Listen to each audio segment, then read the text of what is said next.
Me and My Shadow, written and illustrated by Arthur Dorris.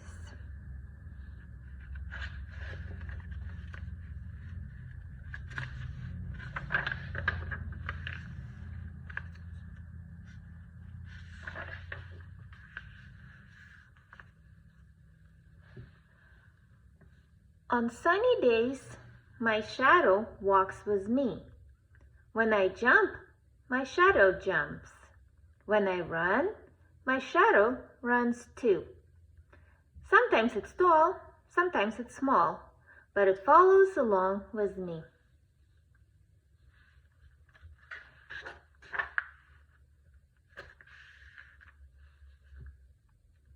Houses have shadows. Cars and buses have shadows. Trees have shadows.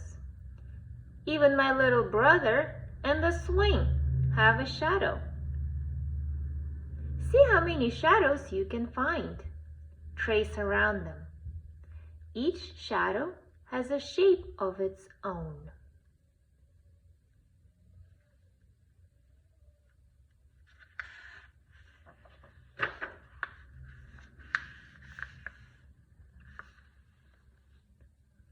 What makes shadows? Shadows are made when light is blocked from a surface. Hold your hand out in bright sunlight or in front of the flashlight in a dark room. There is a shadow of your hand. Hold out a book or a bear or a piece of paper. Whatever blocks the light makes a shadow.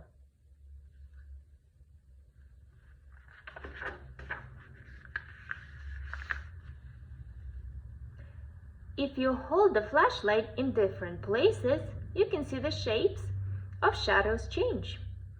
Shadows get bigger or smaller and change shape depending on how the light is blocked. When the sun is low, in the morning or afternoon, a lot of light is blocked. Then the shadow is tall. When the sun is overhead, around the middle of the day, not much light is blocked from the ground. Then the shadow is shorter.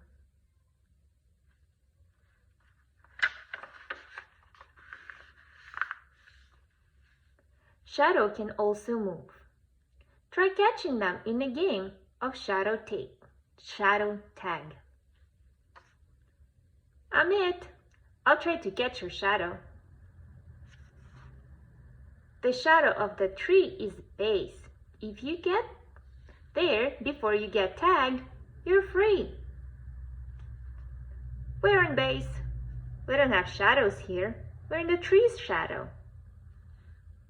Nah, can't catch me.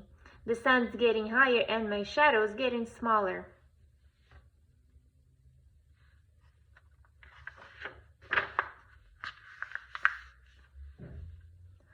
Look at shadows. Shadows help us tell what shape something is. Try drawing an apple, a face, or a tree bark, with and without shadows. See, this apple doesn't have a shadow. This one does. If I draw a circle, it sits here flat on the piece of paper. But if you color the shadow, it might look more like a ball or an orange. I like using shadows when I draw. It helps make things look more real.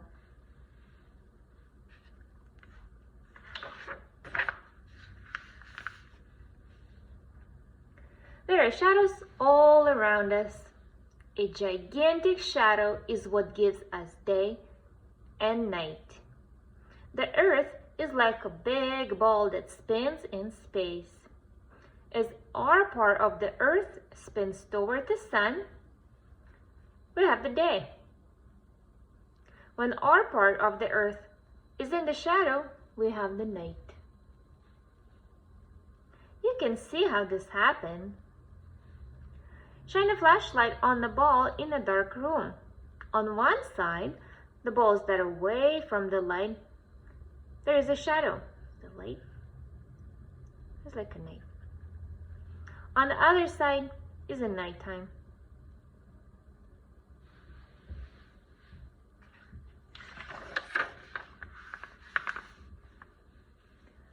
The moon has a shadow too. The moon circles the earth. See, there's the earth and the moon goes all the way around it, again and again and again. One half of the moon always faces the sun. It is lit up. The side away from the sun is always dark. It is the shadow side of the moon.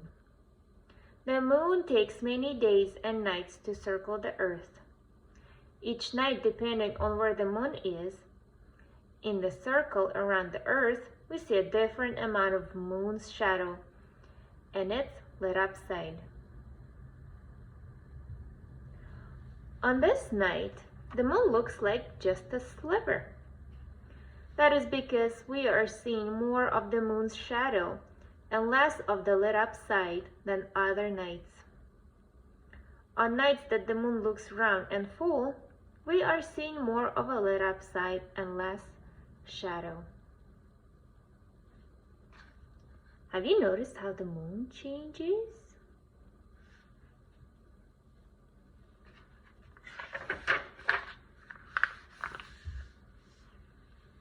As the moon circles the earth, once in a while it gets right between the sun and the earth. Then the earth is in the moon's shadow.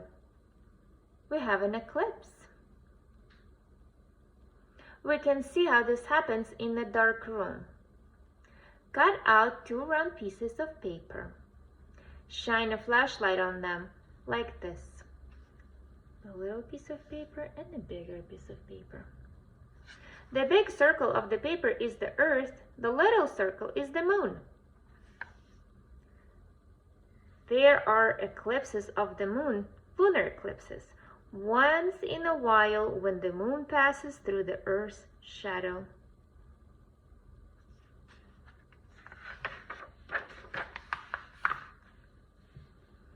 But eclipses don't happen often. Most nights I can see the moon and the shadows on its surface.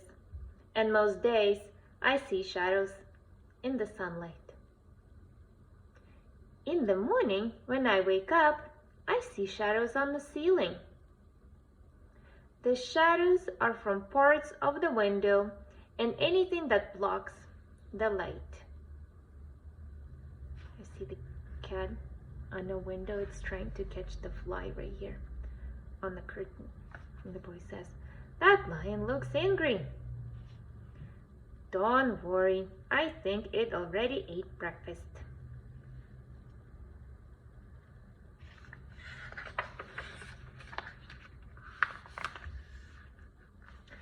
It's easy to tell stories with shadows. You can make shadows on the wall by making shapes with your hands in front of the strong light. Walls come in handy for putting on shadow puppet play. And that's the dog. You make it like this, woof, woof, woof, and a duck, quack, quack. My hands are close to the lamp, so a lot of light is blocked. The shadow is big. She's making a bird. My hands are farther from the lamp. Not as much light get blocked, so shadows are smaller.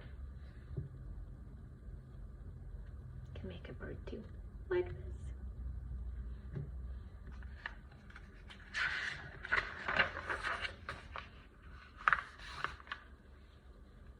If you want to try something fancy, make your own shadow puppet theater. You need a few pieces of thick paper, a cardboard box, scissors, and tape. Here's what to do. Cut puppets out of paper.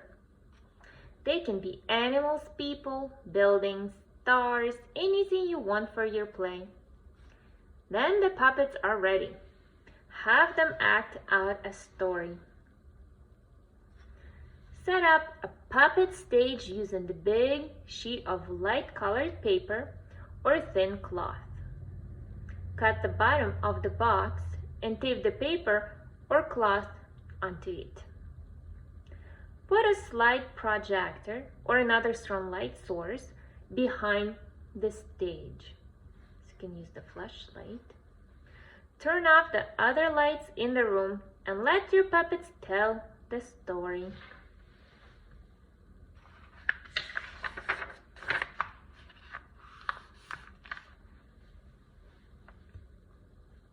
X-rays are a way of using shadows too. The rays go through us and make shadows out of our bones on film.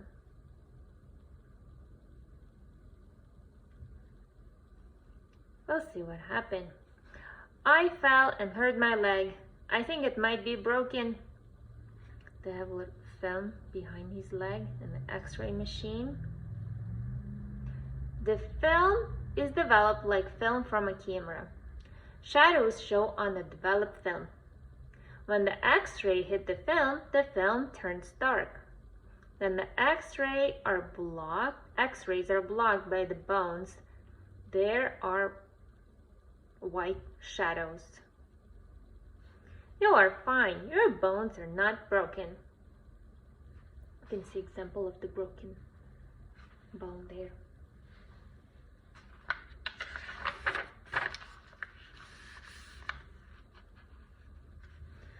X-rays work because the rays pass through some parts of things more easily than others.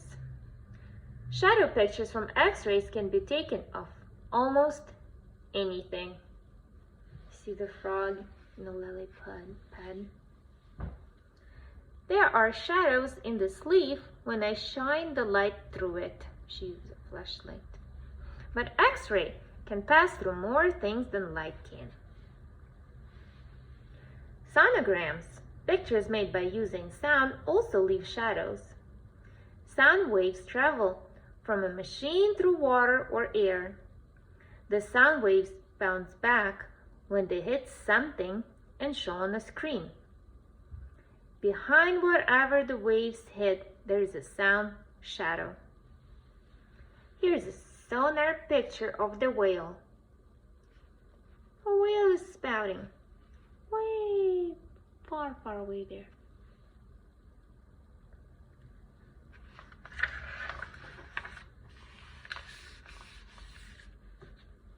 Take a look. There are short shadows, tall shadows, round shadows, fuzzy shadows, shadows that move. On a hot summer day, I rest in the cool shadow of the tree. I lie in the shade and watch the shadows all around me. The end.